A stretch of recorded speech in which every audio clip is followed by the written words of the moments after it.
నంద్యాల పట్టణ సమీపంలోని కర్నూలు బైపాస్ కుందు నది వంతెన కింద పట్టణానికి చెందిన పెయింటర్ ఆరిఫ్ మృతదేహం లభించింది.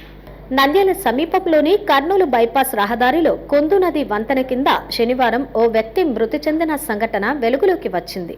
మృతదేహాన్ని గుర్తించిన స్థానికులు పోలీసులకు సమాచారం అందజేశారు.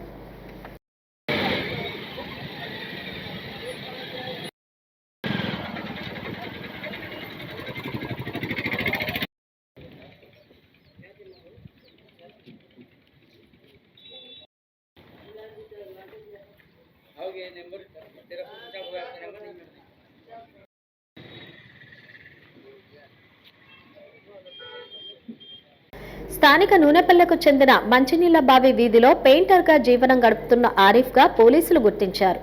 ఇంటి నుండి మద్యం సేవించడానికి బయటకు వెళ్లినట్లు కుటుంబ సభ్యులు తెలిపారు. ఇంటికి రాకపోవడంతో అతని కోసం గాలించామని పేర్కొన్నారు. పోలీసులు కేసు నమోదు చేసుకుని దర్యాప్తు చేస్తున్నారు. ఏం అట్టుకోలేదు, మామూలుగా ఇంటికి వచ్చినాడు. ఇంటికి వచ్చి పడుకున్నాడు. పడుకుంటే ఇంకా నేను మళ్ళీ వాకిలి తీయి, నేను తాగడానికి పోవాలి, వాకిలి తీ అంటే నేను తీయనంటే తీ అని సతాయిస్తుంటే తీసిన. 11:30 అయింది అప్పుడు టైం. 11:30 పోయినాడు ఇంట్లో నుంచి. పోతా మళ్ళీ కిందికి దిగిన తర్వాత ఇంకా వదులుతా అన్నాడు. నేను పోతున్నా నాన్న, ఇంకా నేను చచ్చిపోతా ఇట్టా అని వదిలినాడు. అంటే ఇంకా ఇంటి ఓనరా వడిచింది. ఇంటి ఓనరా వండి ఏంది రాత్రిపూట ఎప్పుడు పనుకొని ఎప్పుడు ఇదే పంచాయతీ అని ఇదే అని అడిచింది. అడిచింటే ఇంక వెళ్ళిపోయినాడు.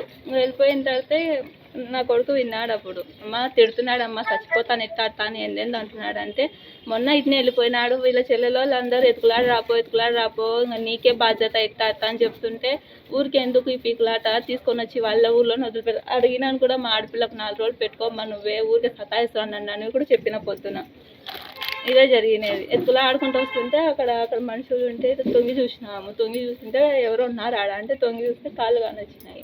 ఈయన బట్టలు వేసుకునేది అని ఏమన్నా తాయి పడుకున్నాడేమో అనుకున్నాను నేను. అంతే దిగి చూద్దామంటే మా తమ్ముడు ఇద్దరం వద్దు కొంచెం ఆగు, అందరినీ పిలిచిపోదామని అందరు వచ్చిన తర్వాతనే కిందికి దిగినాం. హలో అండి, నేను మీకు Rakshitha. Please do subscribe Nandyal communications.